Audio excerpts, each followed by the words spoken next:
জয় হিন্দ, জয় Bharat. Dear viewers, বাংলাদেশের চট্টগ্রাম আর তার সীমানায় থাকা রাষ্ট্র মায়ানমার হঠাৎ করে দক্ষিণ এশিয়ার রাজনৈতিক মানচিত্রে উত্তাপের একেবারে কেন্দ্রবিন্দুতে পরিণত হয়েছে।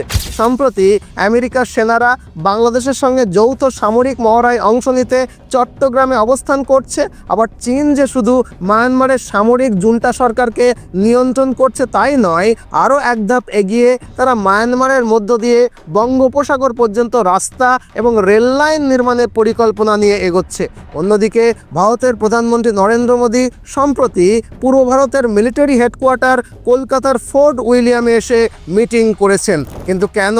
আসলে আন্তর্জাতিক ভূরাজনৈতিক বিশ্লেষকরা বলছেন ভারত, চীন এবং আমেরিকার এই লড়াই আসলে চট্টগ্রামের জন্য নয়।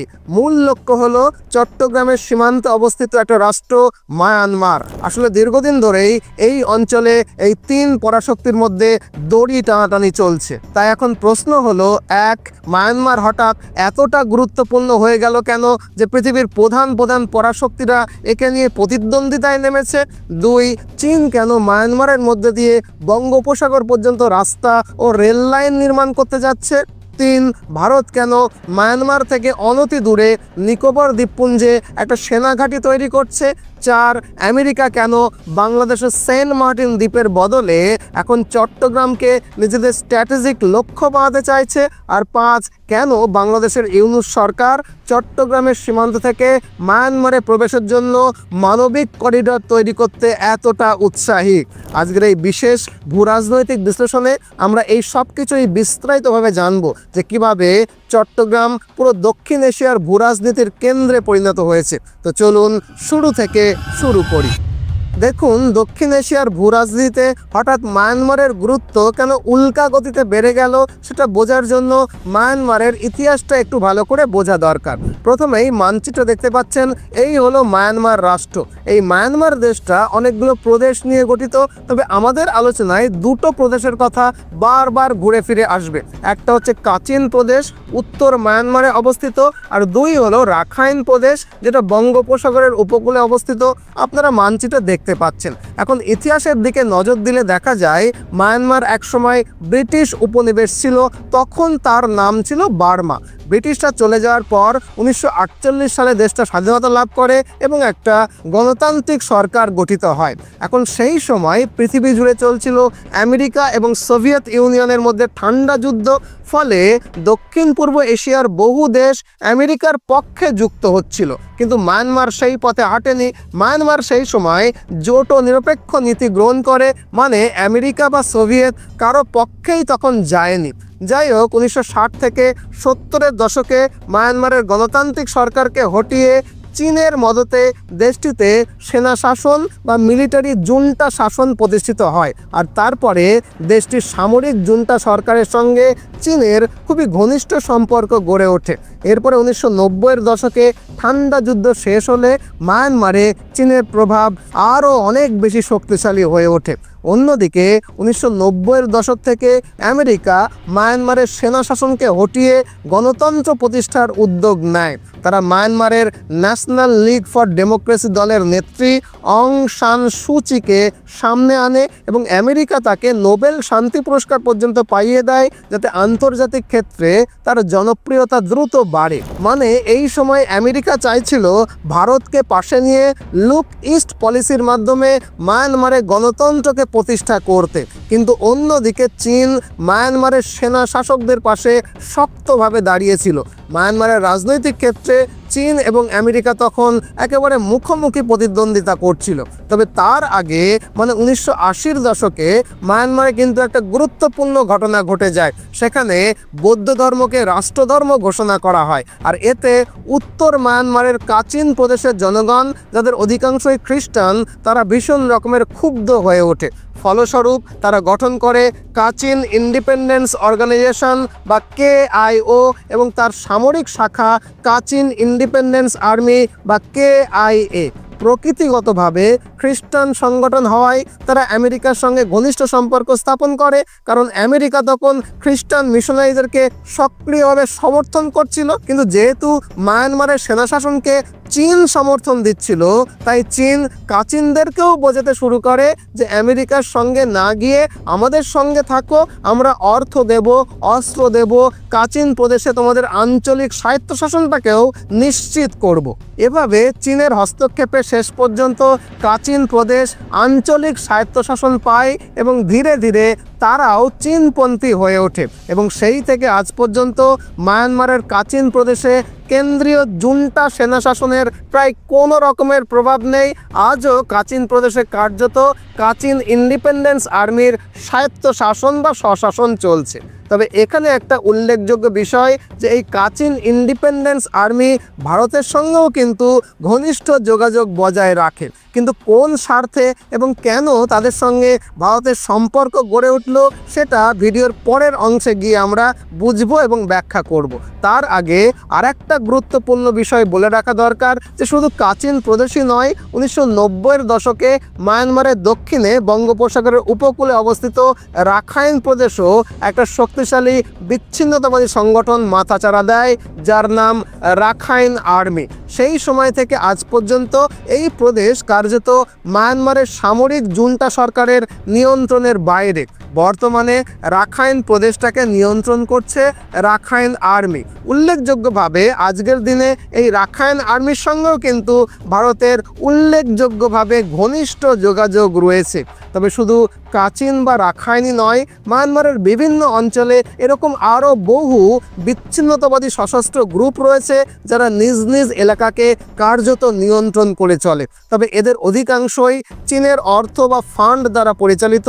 আবার কিছু কিছু সংগঠন এমনও আছে যারা ভারতের সঙ্গেও আবার ঘনিষ্ঠ যোগাযোগ রেখে চলে। অর্থাৎ মায়ানমারের মূল সরকার মানে সামরিক জুন্টা সরকার যেমন চীনের প্রভাবে রয়েছে, তেমনি যারা এই জুন্টা সরকারের বিরুদ্ধে লড়ছে যেমন কাচিন আর্মি, তাদের বড় অংশও কিন্তু আবার চীনের ফান্ড দ্বারাই পরিচালিত। অন্যদিকে রাখাইন আর্মি কখনো ভারতের কখনো চীনের কাছ থেকে সাহায্য নিয়ে চলে। আর এই পুরো চিত্রটাতে স্পষ্ট যে মায়ানমারের অভ্যন্তরে কোথাও কোনোখানেই আমেরিকার সরাসরি কোনো প্রভাব নেই। তাছাড়া চীন মায়ানমারের সেনা শাসনের সঙ্গে এতটাই গভীরভাবে যুক্ত হয়ে আছে যে আমেরিকা যতই গণতন্ত্রের প্রচার চালানোর চেষ্টা করুক না কেন, কোনোদিনই সেখানে কার্যকরভাবে সফল হয়নি। শেষ পর্যন্ত আমেরিকা তার শেষ তাসটা খেলে কখন না 2008 থেকে 2012 সালের মধ্যে। প্রথমে হিলারি ক্লিন্টন, পরে ওবামা নিজে মায়ানমার সফরে আসেন। এতে স্পষ্ট হলো যে আমেরিকা যে কোনো মূল্যে মায়ানমারের গণতন্ত্রকে প্রতিষ্ঠা করতে এবং নিজেদের বিনিয়োগকে শক্তিশালী করতে চাইছে মায়ানমারের অভ্যন্তরে। কিন্তু 2013-14 সালের পর আমেরিকার অর্থনীতি ক্রমশ দুর্বল হতে শুরু করে, আর সেই সুযোগে 2014 সালে চীন আরও অ্যাগ্রেসিভভাবে চায়না মায়ানমার ইকোনমিক করিডোরের কাজ শুরু করে, যেটা ছিল তাদের বেল্ট অ্যান্ড রোড ইনিশিয়েটিভের একটা গুরুত্বপূর্ণ অংশ। এর ফলে 2014-15 থেকে 2020 সাল পর্যন্ত মায়ানমারকে ঘিরে আমেরিকা এবং চীনের মধ্যে একটা নতুন ঠান্ডা লড়াই বা ঠান্ডা প্রতিদ্বন্দ্বিতা শুরু হয়। যদিও ডোনাল্ড ট্রাম্পের প্রথম মেয়াদে মানে 2016 থেকে 2020 এই নাগাদ মায়ানমার ট্রাম্পের কাছে খুব একটা অগ্রাধিকারের বিষয় ছিল না, কিন্তু 2025 সালে এসে পরিস্থিতিটা পুরো বদলাতে শুরু করে। দ্বিতীয় মেয়াদে ট্রাম্প উপলব্ধি করে যে মায়ানমারকে আর কোনোভাবেই উপেক্ষা করা যাবে না। অথচ মায়ানমারে এখনও সামরিক জুন্টা সরকার ক্ষমতায় রয়েছে, আর তারা সবাই প্রো চায়না মানে চায়নার একেবারে প্রভাবেই রয়েছে। আর তাই গত 5 মাসে আমেরিকা মায়ানমারের নীতিতে বড়সড় পরিবর্তন এনেছে। পরিবর্তনটা হলো আমেরিকা বুঝে গেছে যে অং সান সু চি এবং তার দল ন্যাশনাল লিগ ফর ডেমোক্রেসির মাধ্যমে গণতন্ত্র প্রচার করে সাফল্য পাওয়া সম্ভব নয় মায়ানমারে। আর তাই এবার আমেরিকা সরাসরি সামরিক জুন্টার সঙ্গেই আলোচনায় বসার আগ্রহ প্রকাশ করছে। এখন নিশ্চয়ই প্রশ্ন আসছে যে হঠাৎ মায়ানমার এতটা গুরুত্বপূর্ণ গুরুত্বপূর্ণ হয়ে উঠল কেন? আসলে এর মূলত দুটো কারণ রয়েছে। প্রথম কারণ হলো রেয়ার আর্থ এলিমেন্ট বা বিরল খনিজ। গত দশকে মায়ানমারে বিপুল পরিমাণে রেয়ার আর্থ এলিমেন্ট আবিষ্কৃত হয়েছে। আর রেয়ার আর্থ এলিমেন্ট বলতে 17 ধরনের দুর্লভ ধাতুকে বোঝানো হয়, যেগুলো আধুনিক প্রযুক্তির জন্য অপরিহার্য। এর মধ্যে রয়েছে ল্যান্থানাম, সেরিয়াম, নিওডিনিয়াম, ডিসপ্রোসিয়াম, টার্বিয়াম ইত্যাদি। এগুলোর প্রয়োজনীয়তা এতটাই বেশি যে smartphone, laptop, tablet, electronic sensor, electronic এবং হাইব্রিড গাড়ির ব্যাটারি, উইন্ডো টারবাইন, নবনায়নযুক্ত শক্তি প্রযুক্তি, লেজার, মেডিকেল ইমেজিং যন্ত্রপাতি, এমনকি আধুনিক প্রতিরক্ষা ব্যবস্থা, এর সবই এই রেয়ার আর্থ মেটেরিয়াল ছাড়া চলে না। অথচ আজকের পৃথিবীর প্রায় 80% রেয়ার আর্থ এলিমেন্ট সরবরাহ করে চীন। অর্থাৎ চীনের ওপরে নির্ভর করছে পুরো বিশ্বের ইলেকট্রনিক্স শিল্প। এখন যেহেতু মায়ানমারে এই রেয়ার আর্থ এলিমেন্ট আবিষ্কৃত হয়েছে, তাই দেশটি আরও গুরুত্বপূর্ণ হয়ে উঠেছে। কিন্তু সমস্যা হলো, বর্তমানে মায়ানমারে চীন ঘনিষ্ঠ সামরিক জুন্টা সরকার ক্ষমতায় রয়েছে। ফলে মায়ানমারের বেশিরভাগ রেয়ার আর্থ খনিজ সেটা কিন্তু চীন দখল করে নিয়েছে, তুলে নিয়ে চলে যাচ্ছে। তবে রিসেন্টলি ভারত মায়ানমারের কাচিন প্রদেশে কাচিন ইন্ডিপেন্ডেন্স আর্মির সাথে ঘনিষ্ঠ হয়ে উঠেছে। আর কাচিন প্রদেশের চিপওয়ে ও পাঙ্গেউয়া অঞ্চল, যেটা বিশ্বের অন্যতম বৃহৎ হেভি রেয়ার আর্থ এলিমেন্টের ভান্ডার, সেখানে ভারতের খনিজ মন্ত্রণালয়, রাষ্ট্রায়ত্ত প্রতিষ্ঠান IREL এবং বেসরকারি প্রতিষ্ঠান মিড ওয়েস্ট অ্যাডভান্স মিনারেলস ইতিমধ্যে কাচিন ইন্ডিপেন্ডেন্স আর্মি মানে KIA এর সঙ্গে যোগাযোগ করে রেয়ার আর্থ এলিমেন্টের খনিজ উত্তোলন করতে শুরু করেছে। ফলে মায়ানমারের মোট খনিজ সম্পদের প্রায় 80% চীনের দখলে, আর বাকি 20% রয়েছে ভারতের নিয়ন্ত্রণে। অথচ আশ্চর্য বিষয় হলো, বিশ্বের একমাত্র সুপার পাওয়ার আমেরিকা এখানে কার্যত কিছুই করতে পারছে না। আর মায়ানমার গুরুত্বপূর্ণ হয়ে ওঠার দ্বিতীয় কারণ হলো বঙ্গোপসাগরের প্রবেশাধিকার এবং সেখানকার আধিপত্য। চীন ইতিমধ্যেই মায়ানমারের ভেতর দিয়ে রাস্তা এবং রেল লাইন তৈরি করেছে, যা সরাসরি বঙ্গোপসাগরে পৌঁছে গেছে। এর ফলে বঙ্গোপসাগরে চীনের প্রবল উপস্থিতি তৈরি হওয়ার সম্ভাবনা রয়েছে। অবশ্য এখানে একটা জটিলতাও রয়েছে, এই রাস্তা এবং রেল লাইন মায়ানমারের রাখাইন প্রদেশ দিয়ে গেছে। আর রাখাইন প্রদেশ এখন কার্যত রাখাইন আর্মির নিয়ন্ত্রণে রয়েছে। আর এই রাখাইন আর্মির সঙ্গে ভারতের জাতীয় নিরাপত্তা উপদেষ্টা অজিত দোভাল এতটাই ঘনিষ্ঠ সম্পর্ক গড়ে তুলেছে যে রাস্তা তৈরি হলেও রাখাইন আর্মির ভয়ে চীন এখন সেটাকে পূর্ণ মাত্রায় ব্যবহার করতে পারছে না। অন্যদিকে ভারত আন্দামান নিকোবর দ্বীপপুঞ্জে একটা শক্তিশালী সামরিক ঘাঁটি তৈরি করছে। এর ফলে ভারত সরাসরি বঙ্গোপসাগর এবং মালাক্কা প্রণালীর ওপরে নজরদারি করতে পারছে, কার্যত আধিপত্য বিস্তার করছে। ফলে চিত্রটা এরকম দাঁড়াচ্ছে, এক, মায়ানমারের রেয়ার আর্থ সম্পদ বা রেয়ার আর্থ এলিমেন্ট চীন এবং ভারত এই দুই দেশই নিয়ে যাচ্ছে, কিন্তু আমেরিকা কার্যত কিছুই পাচ্ছে না। আর দুই, বঙ্গোপসাগরের প্রবেশাধিকারের ক্ষেত্রেও ভারত এবং চীন আধিপত্য বিস্তার করছে, আমেরিকা সেখানেও লবডঙ্কা কিচ্ছুটা করতে পারছে না। তাই এতক্ষণে নিশ্চয়ই বুঝতে পারলেন যে কেন আমেরিকা বারবার বাংলাদেশের সেন্ট মার্টিন দ্বীপ অথবা মায়ানমারের কাছাকাছি বাংলাদেশের চট্টগ্রাম নিয়ে এত পরিমাণে আগ্রহ দেখাচ্ছে। আর যে কারণেই হোক, যদি মিয়ানমারে আমেরিকা প্রবেশ করতে পারে তাহলে এক ঢিলে দুই পাখি মেরে দেবে আমেরিকা। প্রথমত, যদি মায়ানমারের সামরিক জুন্টা সরকার আমেরিকাকে রেয়ার আর্থ এলিমেন্ট উত্তোলনের অনুমতি দেয়, তবে মার্কিন কোম্পানিগুলো বড় ব্যবসায়িক সুযোগ পাবে এবং একই সঙ্গে রেয়ার আর্থ এলিমেন্টের আমদানির ব্যাপারে চীনের ওপরে নির্ভরতা কমবে আমেরিকা। কারণ আগেই বলেছি, পৃথিবীর রেয়ার আর্থ এলিমেন্টের 80% চীন একাই সরবরাহ করে। আর দ্বিতীয়ত, মায়ানমারে যেহেতু চীনের একেবারে পাশেই অবস্থিত, সেখানে আমেরিকা যদি উপস্থিতি করতে পারে তাহলে চীনের ওপরে গোয়েন্দা নজরদারির বড় সড় সুবিধা পাবে আমেরিকা। এই কারণে ডোনাল্ড ট্রাম্প প্রথমে মায়ানমারের ওপরে 40% ট্যারিফ বা শুল্ক আরোপ করে মায়ানমারকে ভয় দেখানোর চেষ্টা করে। কিন্তু আশ্চর্যের বিষয় হলো, এই শুল্ক নিয়ে মিয়ানমার কোনো রকমের প্রতিবাদ করেনি, একটা টু শব্দ যুদ্ধটা করেনি, বরং তারা ওয়াশিংটনের একটা শক্তিশালী লবিং ফার্ম DCI গ্রুপকে নিয়োগ করেছে। এই লবিং ফার্মের মাধ্যমে তারা সরাসরি ট্রাম্প প্রশাসনের সঙ্গে যোগাযোগ স্থাপন করার চেষ্টা করছে। এমনকি মায়ানমারের সামরিক জুন্টা সরকার এই লবিং কার্যক্রমে কয়েক মিলিয়ন ডলার পর্যন্ত অলরেডি ব্যয় করে ফেলেছে।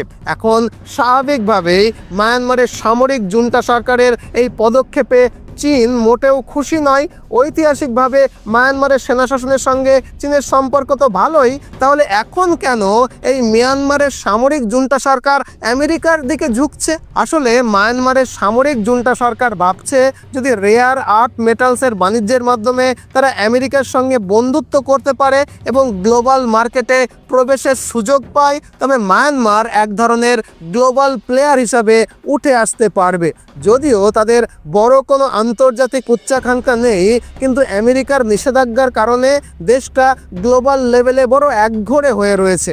তাই এখন তারা চীনের ওপরে নির্ভরতা কমিয়ে নিজেদের জন্য বিকল্প দরজা খুলতে চাইছে। তবে মিয়ানমার আমেরিকাকে এটাও বলেছে যে যদি তারা প্রকাশ্যে আমেরিকার পক্ষ নেয় তাহলে চীন রেগে যাবে, আর চীন রেগে গেলে মায়ানমারের সামরিক জুন্টা সরকার বেশ কয়েকটা সমস্যায় পড়বে। কারণ চীনের হাতে রয়েছে একটা বড় হাতিয়ার যার নাম কাচিন ইন্ডিপেন্ডেন্স আর্মি। চীন চাইলে কাচিনদের ব্যবহার করে মায়ানমারের ভেতরে অস্থিরতা সৃষ্টি করতে পারে, এমনকি মায়ানমারের সামরিক জুন্টা সরকারকে ক্ষমতাচ্যুত পর্যন্ত করে ফেলতে পারে।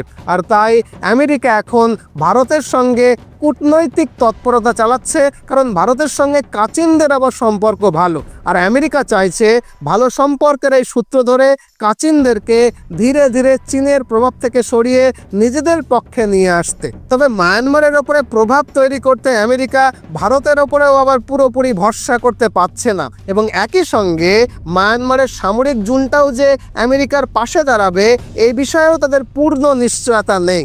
এই বাস্তবতা থেকেই আমেরিকা সম্প্রতি দুটো কৌশলগত পদক্ষেপ নিয়ে এগোচ্ছে। এক, মানবিক করিডর তৈরির প্রচেষ্টা, মানে আমেরিকা বাংলাদেশের ইউনূস সরকারের মাধ্যমে মায়ানমারের রাখাইন প্রদেশের রোহিঙ্গাদের উদ্দেশ্যে মানবিক সহায়তা যেমন খাবার, ওষুধ ইত্যাদি পাঠানোর নামে চট্টগ্রাম থেকে মায়ানমারের দিকে একটা করিডর বা রাস্তা তৈরি করতে চাইছে, আর এজন্য জাতিসংঘের প্রতিনিধি পর্যন্ত বাংলাদেশে পাঠানো হয়েছে। মানে একবার যদি বাংলাদেশের চট্টগ্রাম থেকে মায়ানমার পর্যন্ত এমন করিডর বা রাস্তা তৈরি করা যায়, তাহলে মানবিক করিডোরের আড়ালে এই রাস্তা দিয়ে গোলা বারুদ, অস্ত্র এবং আর্থিক সহায়তা মায়ানমারের বিদ্রোহী গোষ্ঠীদের কাছে পৌঁছে দিতে পারবে আমেরিকা। আর দুই, চট্টগ্রাম অঞ্চলের সামরিক মহড়া এবং সেনা উপস্থিতি, মানে বাংলাদেশের চট্টগ্রামকে ঘিরে সামরিক মহড়া চালানো এবং সেখানে সামরিক উপস্থিতি বাড়ানোর মাধ্যমে আমেরিকা মূলত চীনকে বার্তা দিচ্ছে যে আমরা এখানে সক্রিয়, বাংলাদেশে আমাদের ঘনিষ্ঠ সরকার রয়েছে, প্রয়োজনে চট্টগ্রামে ঘাঁটি গেড়ে মায়ানমারেও আমরা মিলিটারি অপারেশন চালাতে পারি। অর্থাৎ মায়ানমার ইস্যুতে আমেরিকা চীনের প্রতিদ্বন্দ্বিতায় আমেরিকা বাংলাদেশের চট্টগ্রামকে যুদ্ধক্ষেত্র হিসাবে ব্যবহার করতে চাইছে। আই রিপিট, মায়ানমার ইস্যুতে আমেরিকা চীনের প্রতিদ্বন্দ্বিতায় আমেরিকা বাংলাদেশের চট্টগ্রামকে যুদ্ধক্ষেত্র হিসাবে ব্যবহার করতে চাইছে। তবে এই পরিস্থিতিতে ভারতের ভূমিকাও কিন্তু অত্যন্ত গুরুত্বপূর্ণ, কারণ ভারত এখানে আঞ্চলিক শক্তি, আর আঞ্চলিক শক্তি হিসাবে ভারত কখনো চাইবে না যে চট্টগ্রামে আমেরিকা কোনো রকমভাবে সামরিক অবস্থান তৈরি করুক। কোনো পরিস্থিতিতেই ভারত এটা হতে দেবে না, কারণ এটা ভারতের আঞ্চলিক সার্বভৌমত্বের প্রশ্ন। তাছাড়া মায়ানমারে রেয়ার আর্থ এলিমেন্টের ওপরে আমেরিকার যেমন নজর রয়েছে, ভারতেরও তো তেমনি নজর রয়েছে নাকি? সেক্ষেত্রে আমেরিকা যদি ভারতের সহায়তা নিয়ে মায়ানমারে প্রবেশ করতে চায় তাহলে ভারত নিশ্চয়ই সহায়তা করবে, কিন্তু আমেরিকা যদি ভারতকে টপকে এই অঞ্চলে নিজস্ব কর্তৃত্ব প্রতিষ্ঠা করতে আসে সেটা ভারত কখনোই হতে দেবে না। সেরকম পরিস্থিতি তৈরি হলে চট্টগ্রামের ওপরে ভারত সরাসরি দখলদারি চালাতেও পিছপা হবে না। তবে এখন সেনা অভ্যাসের জন্য বাংলাদেশে আমেরিকায় যে সামান্য কিছু সৈন্য উপস্থিত হয়েছে সেটা ভারতের নিরাপত্তার জন্য সরাসরি কোনো হুমকি নয়, কারণ এখানে প্রতিদ্বন্দ্বিতা মূলত মায়ানমারকে কেন্দ্র করে হচ্ছে, আর চীন আর আমেরিকার মধ্যে প্রতিদ্বন্দ্বিতা চলছে। আমেরিকা ও চীনের এই প্রতিদ্বন্দ্বিতার ফলে মায়ানমারে একটা নতুন ফ্ল্যাশ পয়েন্ট তৈরি হয়ে গেছে। সম্প্রতি নেপালকে কেন্দ্র করে চীন এবং আমেরিকার দ্বন্দ্বে নেপালের চীনপন্থী কমিউনিস্ট সরকারের পতনে ভারতের যেমন সুবিধা হয়েছে, মায়ানমারের ক্ষেত্রেও ভারত সুযোগ খুঁজছে এই পরিস্থিতির ফায়দা কিভাবে ওঠানো যায়। মানে পরিস্থিতি যেভাবে এগোচ্ছে তাতে বোঝা যাচ্ছে দক্ষিণ এশিয়ার ভূরাজনীতিতে এক নতুন মোড় আসতে চলেছে। তাই চট্টগ্রাম এবং মায়ানমারকে নিয়ে যেমন যেমন পরিস্থিতি তৈরি হবে আমি তেমন তেমন অনুযায়ী ভূরাজনৈতিক বিশ্লেষণ করব, কথা দিচ্ছি। তবে চট্টগ্রাম ও মায়ানমারকে নিয়ে আমেরিকা, চীন এবং ভারতের মধ্যে যে ভূরাজনৈতিক জটিলতা সেটাকে আজকের ভিডিওতে আমি সহজভাবে বললাম, সেটা আপনাদেরকে বোঝাতে পারলাম বলেই মনে হয়। যদি ভিডিওটা ভালো লাগে নিশ্চয়ই একটা লাইক করবেন, অবশ্যই লাইক করবেন। আর এরকম জটিল বিষয় সহজভাবে বুঝতে চ্যানেলটাকে নিশ্চয়ই সাবস্ক্রাইব করে নেবেন। আর কমেন্ট বক্সে কমেন্ট করে জানাবেন যে আপনি কি মনে করেন মায়ানমারের রেয়ার আর্থ এলিমেন্ট এবং বঙ্গোপসাগরের দখল শেষমেশ কার হাতে যাবে। কমেন্ট বক্সে আপনার মূল্যবান মন্তব্য জানাতে ভুলবেন না। আজ এ পর্যন্তই, নতুন ভিডিও নিয়ে আবারও দেখা হবে। ততদিনে ভালো থাকুন, সুস্থ থাকুন, সদা সর্বদা ভারতের পক্ষে থাকুন। জয় হিন্দ, জয় ভারত।